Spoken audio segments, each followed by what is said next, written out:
Hello friends, this is Mrinal. Welcome to my YouTube channel. मेरे channel में आपको स्वागत है। आज हम बात करेंगे एक टोकन के बारे में जो कि वोल्ट इनू टोकन है, और ये थोड़ा सा मोस्ट डिमांडिंग टोकन था। मेरी जो कमेंट सेक्शन में लोगों ने पूछा था कि इस टोकन के बारे में बताइए। तो ठीक है, इस टोकन के बारे में आज थोड़ा सा डिटेल्स में बात करते हैं। लेकिन इस टोकन्स के बारे में बात करने से पहले मेरा डिस्क्लेमर है कि this video is only for the educational and information purpose, and if you want to invest in any coin then please do your own research। तो यहाँ पे वोल्टिनो का जो वेबसाइट है voltino.in, यहाँ पे आने के बाद में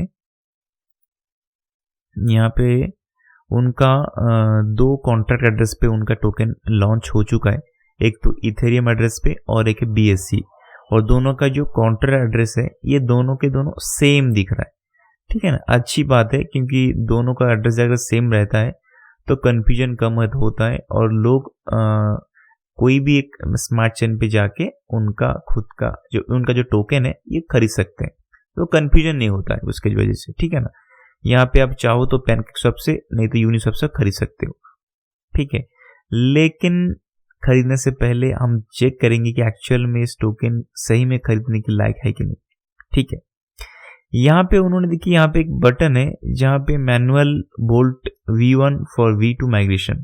जिनके पास में V1 टोकन है पहले से ही, वो चाहे तो वर्जन 2 वाला जो टोकन है आप ले सकते हो। ठीक है, यहाँ पे नीचे आने के बाद में एक लाइन लिखा हुआ है उनका खुद की जो अबाउट अस पेज पे कि Voltino is intended to be a hyper deflationary token. अच्छा, ये इन्फ्लेशनरी टोकन नहीं है, ये हाइपर डिफ्लेशनरी टोकन है। ठीक है, यानी इसका मतलब क्या, उनका जो सप्लाई है वो धीरे धीरे कम होता रहेगा। तो रीजन क्या है, यहाँ पे बोल रहे हैं कि profits made on treasury investment are then used to buy back and burn volt tokens. अच्छा, वो बाय बैक भी करेंगे और उसको बर्न भी करेंगे। In addition to this deflationary mechanism, Volt has implemented an automatic 2% tax on Ethereum and another automated 4% burn tax on BSC। Okay, check कर लेते हैं थोड़ा सा यहाँ पे। ओके, यहाँ पे आने के बाद में चेक कर पा रहे हैं कि Ethereum का जो टोकनमिक्स है और Binance के स्मार्ट चेन का जो टोकनमिक्स है ये दोनों का अलग अलग है। ठीक है, Ethereum के स्मार्ट चेन पे बना हुआ जो टोकन है, यहाँ पे आप कोई अगर ट्रांजैक्शन करते हो, खरीदते हो, बेचते हो, तो कितना लगेगा चार्जेस? 1%, 2, 4, 4, 13, 13% टैक्स। उसमें से 4% जाएगा ट्रेजरी में, 4% जाएगा मार्केटिंग के डेवलपमेंट में, 1% रिफ्लेक्शन, जो लोगों ने होल्डिंग किया होगा उनको ऑटोमेटिक 1% रिफ्लेक्शन के तौर पे जाएगा, तो उनका टोकन क्वांटिटी बढ़ेगा। और 4% में से एक 2% जो जाएगा लिक्विडिटी में, और 2% ऑटोमेटेड बर्न। ये उनका स्ट्रैटेजी है इथेरियम स्मार्ट चेन पे बना हुआ टोकन का। अगर बाइनेंस स्मार्ट चेन पे बना टोकन पे आए तो यहाँ पे 4% ज़्यादा से ज़्यादा बर्न हो रहा है, क्योंकि क्वांटिटी भी ज़्यादा है। ठीक है ना, तो यहाँ पे 4% मार्केटिंग, 4% ट्रेजरी, 1% रिफ्लेक्शन। ठीक है, इथेरियम पे था 2% बर्निंग और यहाँ पे 4% बर्निंग। लेकिन इथेरियम में लिक्विडिटी बढ़ता रहेगा, यहाँ पे लेकिन लिक्विडिटी को बढ़ाने के लिए ऐसा कुछ मैकेनिज्म है नहीं। ठीक है, चलते हैं, कोई दिक्कत नहीं, बर्निंग ज़्यादा कर रहे हैं तो बहुत बढ़िया है। यहाँ पे मुझे और एक चीज़ दिखा कि इनका ये बहुत कुछ कर रहा है, बर्निंग कर रहा है, लेकिन मुझे एक बात बताइए, क्या बर्निंग करना सोल्यूशन है कोई भी टोकन के प्राइस बढ़ाने के लिए? तो बर्निंग के साथ साथ डिमांड भी होनी चाहिए कोई टोकन का। जब तक कोई टोकन का या फिर कॉइन का डिमांड नहीं रहेगा तब तक आप बर्न भी करते रहो, कुछ भी करो, अगर डिमांड घटता रहेगा तो कैसे प्राइस बढ़ेगा? बढ़ेगा ही नहीं। ठीक है ना, तो यहाँ पे आने के बाद में मुझे ऐसा कुछ अट्रैक्टिव स्टेजेस नहीं दिख रहा है उनका गोल ऑफ जो प्रोजेक्ट है।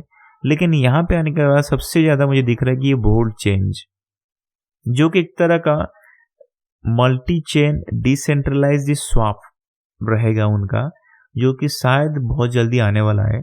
और वो क्या करेगा, वहाँ पे मेन उनका गोल रहेगा कि एवरी प्रोजेक्ट, जो भी उनका प्रोजेक्ट रहेगा यहाँ पे लिस्टेड होता होगा, उनको भी वो डिफ्लेशनरी प्रोजेक्ट बना के छोड़ेंगे।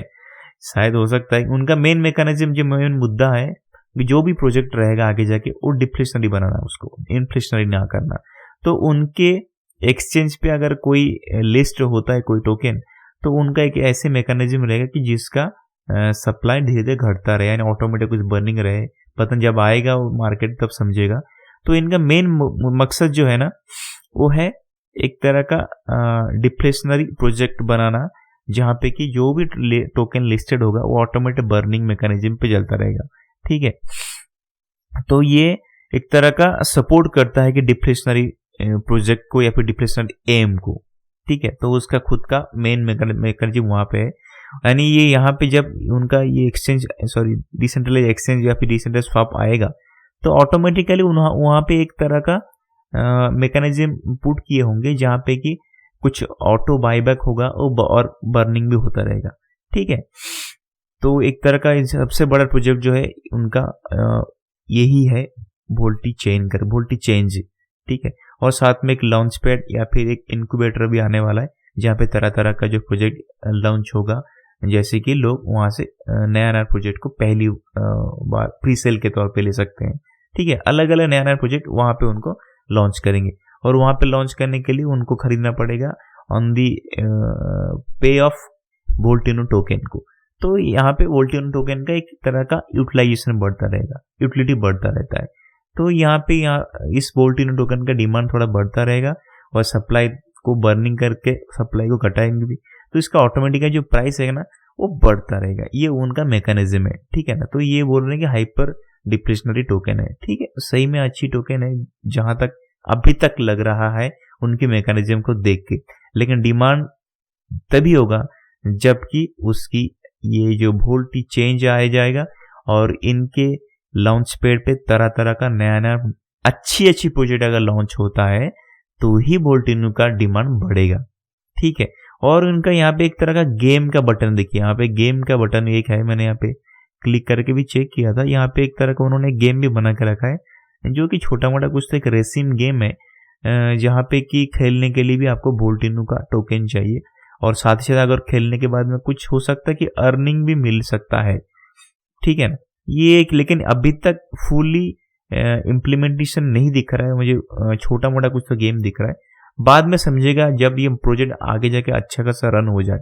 ठीक है, तो यहाँ पे आने के बाद में और एक चीज देखते हैं कि उसका स्मार्ट कॉन्ट्रैक्ट पे जाके चेक करते हैं एक्चुअल में क्या ये बता रहा है हमको। ठीक है, यहाँ पे मैं इसको कॉपी करता हूँ और चलता हूँ BSE स्कैन पे। यहाँ पे मैंने पेस्ट कर दिया और यहाँ पे जाने के बाद एक चीज देख लेते हैं। ओके, यहाँ पे उनका होल्डर है। ठीक है, होल्डर में हम एक चीज चेक कर पा रहे हैं, यहाँ पे डेड एड्रेस पे 1.72% और पैनकेक स्वैप पे जो हम खरीदारी करते हैं 1% है, हॉटबिट पे 1%। ज्यादा कुछ हाईएस्ट परसेंटेज मुझे नहीं दिख रहा है, लेकिन एक चीज अब देखो, ये काउंटर एड्रेस है, यहाँ पे 88.35% ऑफ टोकन्स दिख रहा है। तो ये है क्या? आपको थोड़ा सा कंफ्यूज भी करता हूँ कि ये है क्या। चलो यहाँ पे हम क्लिक कर लेते हैं। क्लिक करने के बाद हम देख पा रहे हैं, यहाँ पे चले सबसे, यहाँ पे 1 2 3 लास्ट पे चलते हैं। ये लास्ट पे आने के बाद यहाँ पे देख पा रहे हैं वो 101 दिन यानी करीब 90 डेज में 30 दिन यानी 3 महीना होता है, तो करीब 30 दिन से ऊपर 90 डेज से ऊपर 100 डेज, 3 महीने से 3 महीने और 10 दिन के पहले उन्होंने पहली बार यहाँ पे देखी create new atomic swap contract. ये एक तरह का कॉन्ट्रैक्ट होता है जिस कॉन्ट्रैक्ट में कि कुछ एक टोकन को आप एक्सचेंज करके दूसरा टोकन लेते हो, और इसको क्या कहते हैं, देखिए यहाँ पे क्या किया डिप्लॉयर ने एक तरह का एक काउंटर एड्रेस बनाया जो कि एक होता है कि डिसेंट्रलाइज काउंटर एड्रेस, जहाँ पे कि कोई एक टोकन को आप डालो और ऑटोमेटेड दूसरा बंदा उसी टोकन को अपना खुद का टोकन देके स्वैप कर सकता है। जैसे कि मुझे लगता है कि जो वर्जन 2 वाला जो V2 वाला जो वोल्टिनो उन्होंने हर किसी को माइग्रेट करने के लिए जो दिया था, तो ये माइग्रेट करने का एक जरिया था उनका। ठीक है ना, यानी उन लोगों ने क्या किया, ऐसे तो अगर समझो मेरे डिप्लॉयर के पास में कुछ टोकन रहेगा और उसी टोकन को अगर आपको देना रहेगा एक्सचेंज करते हुए, तो एक तरह का मैनिपुलेशन हो जाएगा। यानी हर टोकन को मुझे हर काउंटर से भेजना पड़ेगा, एक तरह का मैनुअल वर्क हो जाता है। तो उसमें डिसेंट्रलाइज फैक्टर को तोड़ के हम एक सेंट्रलाइज पे काम करते हैं, ठीक है ना। यानी मेरे पास में आपका टोकन, पुराना टोकन आएगा और मैं उसी टोकन को गिनने के बाद आपको फिर से उसी एड्रेस पे नया टोकन भेजूंगा। ये एक तरह का सेंट्रलाइज काम हो जाएगा। यानी हो सके तो मैं आपको टोकन दूंगा ही नहीं, ठीक है ना। तो इस टोकन, इसीलिए उन्होंने क्या किया, एक तरह का एटॉमिक स्वैप कॉन्ट्रैक्ट बनाया और उसी के तौर पे अपना पुराना कॉन्ट्रैक्ट एड्रेस के पुराना जो टोकन था वहां आपसे लिया और उसके बदले कुछ नया टोकन दिया। लेकिन ये कॉन्ट्रैक्ट एड्रेस जो होता है ना, एटॉमिक स्वैप कॉन्ट्रैक्ट, उसमें एक तरह का टाइम बाउंड भी सेट रहता है, ठीक है ना। एक तरह का टाइम बाउंड हैश रहता है जो कि एक लॉक टाइमिंग रहता है। इसी टाइमिंग के अंदर आपको स्वैप करना पड़ेगा, पुराना टोकन देना पड़ेगा और आपको ऑटोमेटिक नया टोकन मिल जाएगा। अगर आप नहीं करोगे तो आपको वो जो ऑटोमेटेड के तौर पे जो आपको टोकन मिलने वाला था वो नहीं मिलेगा। इसलिए वही भी अगर नया टोकन देखिए, उनको वो कहते होंगे 1 महीने के अंदर अंदर आप उसको स्वैप कर लीजिए, क्योंकि वो ऐसे कुछ तो कॉन्ट्रैक्ट बनाते हैं जो कि टाइम पीरियड के अंदर रहता है। आप अगर नहीं लोगे तो वो आपको नहीं मिलेगा। तो लेकिन यहां से दिक्कत क्या होता है, यहाँ पे सारे के सारे जो होल्डर थे, इन लोगों को उन्होंने इसी कॉन्ट्रैक्ट के थ्रू उन्होंने हर किसी को अपना अपना नया नया टोकन सप्लाई किया है। तो इसीलिए क्या हो गया है, इसीलिए अभी टोटल 88% जो आपको दिख रहा है यहाँ पे आने के बाद, 1 मिनट, तो ये टोटल 88% जो आपको यहाँ पे दिख रहा है, ये अमाउंट टोटल होल्डर ऑफ जो पब्लिक होल्डर है, हो सकता है उनके भी कुछ होल्डर हो सकते हैं, ये सभी के सभी इनके इसी के अंदर जा चुके हैं। तो अभी हमको बाइफरकेशन करके डेवलपर के पास में कितना पैसा है, कितना क्वांटिटी ऑफ टोकन है, हमको कुछ समझेगा नहीं। उसको समझने के लिए हमको एक एक करके पूरा का पूरा काउंटर एड्रेस चेक करना पड़ेगा अंदर जाके। तो ये जो पूरा एड्रेस है ना, ये बहुत एक तरह का रिस्की हो गया। अभी हमको समझ में नहीं आ रहा है एक्चुअल में डेवलपर के पास में कितना अमाउंट है। फिर भी आपको जानकारी के लिए बोल दूं, यहाँ पे समझो उन्होंने क्या किया, एक छोटा सा आपको जानकारी के लिए बता रहा हूँ। समझो लास्ट में चलते हैं हम, ये एड्रेस पे पहली बार उन्होंने क्या किया, एटॉमिक काउंटर एड्रेस क्रिएट किया। करने के बाद देखिए यहाँ पे क्या लिख रहा है, सेंड टोकन्स टू डेस्टिनेशन, यानी ऑटोमेटिकली जो अमाउंट था वो अमाउंट डेवलपर के पास में पहुंच चुका है। तो ये अमाउंट जो किसके पास में है, डेवलपर के पास में है, ठीक है। तो डेवलपर ने फिर इसी को भेजा, ये कॉन्ट्रैक्ट को क्रिएट किया और ऑटोमेटिकली उसी कॉन्ट्रैक्ट एड्रेस से डेवलपर के पास चला गया। यानी एक तरह का शायद हो सकता है ये उन्होंने ट्रायल बेसिस पे चेक करे कि जा रहा है कि नहीं, पैसा जा रहा है कि नहीं, ठीक है ना। तो अभी के डेट पे डेवलपर के पास में कितना है, यहाँ पे अगर क्लिक करके देखते हैं डेवलपर के पास में कितना टोकन है, ये देखिए डेवलपर के पास में अभी तक इतना टोकन अभी भी है, जो कि ये एड्रेस है डेवलपर का एड्रेस, ठीक है ना, जो कि सबसे थोड़ा सा ज्यादा दिख रहा है मुझे, क्योंकि लास्ट में अगर चलते हैं अभी तक डेवलपर के पास में इतना अमाउंट अभी भी पड़ा हुआ है, ठीक है। तो और एक चीज देखिए यहाँ पे क्या, सेंड टोकन्स टू डेस्टिनेशन, यानी जो उनका काम था, मैं अगर कुछ कॉन्ट्रैक्ट बना रहा हूं यहाँ पे, बनाने के बाद मेरा काम क्या रहेगा, वो टोकन को मुझे डेस्टिनेशन एड्रेस पे भेजना रहता है। यानी जैसे कि आपके पास में पुराना टोकन था, आपने उसी पुराने टोकन को डाला और आपको नया टोकन मिला, तो आपको डेस्टिनेशन एड्रेस पे मिल चुका है। तो यहाँ पे क्या देखा, डेस्टिनेशन एड्रेस पे मिल गया। तो ऐसे कितने लोगों को मिला, देखिए बहुत सारे लोगों को देखिए, हम destination address, destination, send token to destination, send token to destination, send token to destination, यानी ऐसे बहुत सारे लोगों को अपना अपना नया नया टोकन मिलता गया। लेकिन फिर भी अभी तक हो सकता है ये एड्रेस पे बहुत सारा टोकन ऐसे पड़ा हुआ है, देख रहे ऐसे बहुत सारा टोकन अभी भी पड़ा हुआ है। अगर देखना चाहो यहाँ पे 1 मिनट,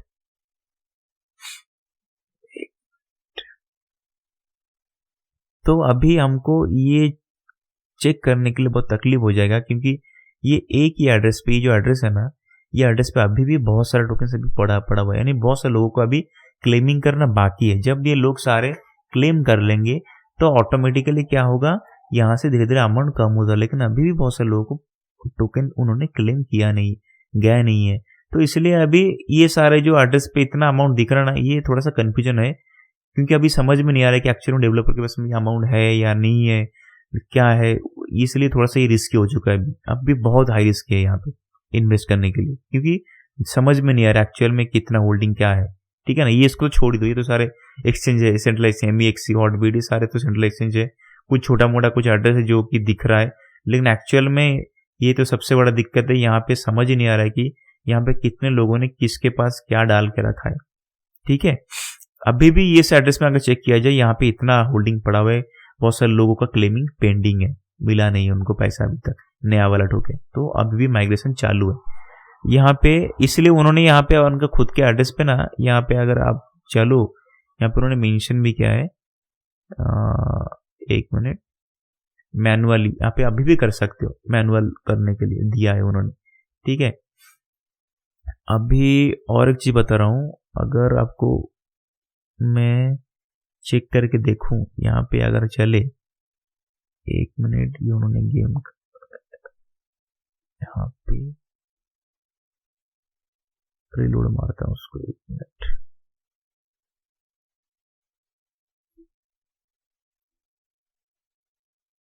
यहाँ पे अगर मैं क्लिक करूँ, यहाँ पे देखिए, यहाँ पे यूनिक्रिप्ट का उनका एक लॉक है जहाँ पे उन्होंने लिक्विडिटी को लॉक करके रखा है। तो कब तक लॉक करके रखा है, यहाँ पे हम लॉक कहाँ तक रखा है ये तो बाद में चेक करेंगे, जब तक ये लोडिंग होते रहो।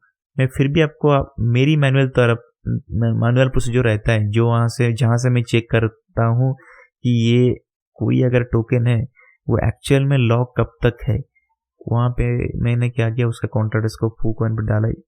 ठीक है, डालने के बाद में यहाँ पे आया, यहाँ पे एक तरह का होल्डर दिख रहा है, देखिए PancakeSwap वर्जन 2, PancakeSwap वर्जन 2।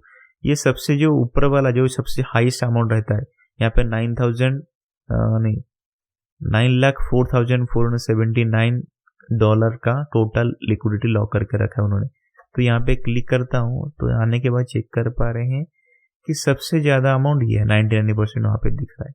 तो यहाँ पे यूनिक्रिप्ट पे लॉक करके रखा है, एक्चुअल में यूनिक्रिप्ट पे लॉक करके रखा है। ठीक है, यूनिक्रिप्ट पे लॉक रखा है। यहाँ पे हम वेरीफाई करें एक्चुअल में सही है कि नहीं। यहाँ पे आने के बाद देखिए, मैंने आपको बताया ना, यहाँ पे होल्डर पे क्लिक किया, क्लिक करने के बाद में मुझे यहाँ पे दिखा, फिर से चलो आपको दिखा देता हूँ। यहाँ पे लॉकर था 99% का दिखा, यहाँ पे मैंने क्लिक किया। क्लिक करने के बाद यहाँ पे देखिए सबसे लास्ट वाला जो पहली बार उन्होंने लॉकिंग किया था, यहाँ पे ट्रांजेक्शन हाउस को मैंने क्लिक किया, यहाँ पे लॉक 3 पे क्लिक किया। क्लिक करने के बाद यहाँ पे देखिए, यहाँ पे क्या दिखा है, अनलॉक डेट। तो इसको मैंने कॉपी किया। कॉपी करने के बाद यहाँ पे एक वेबसाइट है unicstamp.com, यहाँ पे मैंने पेस्ट किया। तो कन्वर्ट करने के बाद चेक कर पा रहा हूँ कब है, 31 जुलाई 2022, यानी आज 27 तारीख, 28, 29, 30, 31, 4 दिन के बाद, यानी यहाँ पे 5 दिन दिखा रहा है क्योंकि टाइमिंग के हिसाब से रात दोपहर को 3 बजे, ठीक है, इंडियन स्टैंडर्ड टाइम के हिसाब से दोपहर के 3:30 पे 31 जुलाई 2022 तक उनका लिक्विडिटी लॉक है। उसके बाद लिक्विडिटी लॉक ओपन हो सकता है, चाहे तो वो लिक्विडिटी से अपना माल उठा सकता है। तो अगर ये अमाउंट ये अपना अभी यहाँ पे दिख रहा है, तो यूनिक्रिप्ट पे जाने के बाद हम चेक, यहाँ पे जो उनका था ना यूनिक्रिप्ट का, वहां पे चेक करके हम देख पा रहे हैं एक्चुअल में यहाँ पे क्या दिखा रहा है। ओके, यहाँ पे भी देखिए क्या लिखा है, 3:30 31 तारीख जुलाई 2022, 5 दिन के बाद ये अनलॉक हो जाएगा। ठीक है ना, अनलॉक होने के बाद वो चाहे तो अपने लिक्विडिटी को हटा भी सकते हैं, कह नहीं सकता। तो अगर आपको एंट्री करना है ना, तो एटलीस्ट 31 तारीख जुलाई 2022 3:30 तक वेट करिए, क्या कर रहे हैं। ठीक है ना, और मैं आपको और एक चीज दिखा रही हूँ, यहाँ पे अगर मैं चलूं, यहाँ पे कॉइन मार्केट कैप पे उसका जो प्राइसिंग है, ये है प्राइस जो कि 24 आवर्स के हिसाब से 3.73% डाउन दिखा रहा है। लेकिन वॉल्यूम देखिए 50% करीब वॉल्यूम डाउन है। वॉल्यूम डाउन है 50%, लेकिन प्राइस अभी भी डाउन बहुत कम है। इसलिए मतलब इसका मतलब क्या है, बहुत सारे रिटेल इन्वेस्टर जो है ना, छोटे मोटे खरीदारी जो करने वाले, वो समझ ही नहीं पा रहे हैं ये अभी भी खरीदारी का चालू रहता है। देखिए वॉल्यूम अभी भी डाउन है, यानी वॉल्यूम कुछ भी नहीं है, लेकिन प्राइस उस हिसाब से इतना कम नहीं गया है। तो यहाँ पे आप प्लीज एंट्री मत करिए, क्योंकि यहाँ पे वेल्स का एंट्री बहुत कम है, ना के बराबर है। वॉल्यूम 50% डाउन है और प्राइस देखिए मात्र 3% डाउन है। तो ये सबसे दिक्कत वाला चीज, ये और भी डाउन हो जाएगा। ये जहां पे है ना, इसका आधा भी हो सकता है। तो अगर आपने एंट्री नहीं किया है तो रुकिए 31 तारीख 2022, 31 तारीख जुलाई 2022 3:30 तक रुक जाइए। लिक्विडिटी में क्या करने, अगर लिक्विडिटी एक्सटेंड करने वाले लोग को तो अच्छी बात है, तब जाके कुछ डिसीजन ले सकते हैं। क्योंकि ये प्राइस जो है ना 9 जो दिख रहा है, ये करीब करीब 50% और डाउन हो सकता है, ठीक है ना, वो पकड़ के अब चलिए। तो ये प्रोजेक्ट हो सकता है अच्छा कुछ कर पाए, क्योंकि यहाँ पे लॉक लिक्विडिटी बहुत अच्छा खासा है। लेकिन फ्यूचर का देखेंगे, एनालिसिस करेंगे, कुछ न्यूज अगर आए मैं आपको देता रहूँगा। तो यहाँ पे वीडियो में ख़त्म करता हूँ। अगर आपको वीडियो अच्छा लग रहा है तो प्लीज़ लाइक करिए, सब्सक्राइब करिए एंड शेयर करिए अपने दोस्तों के साथ में।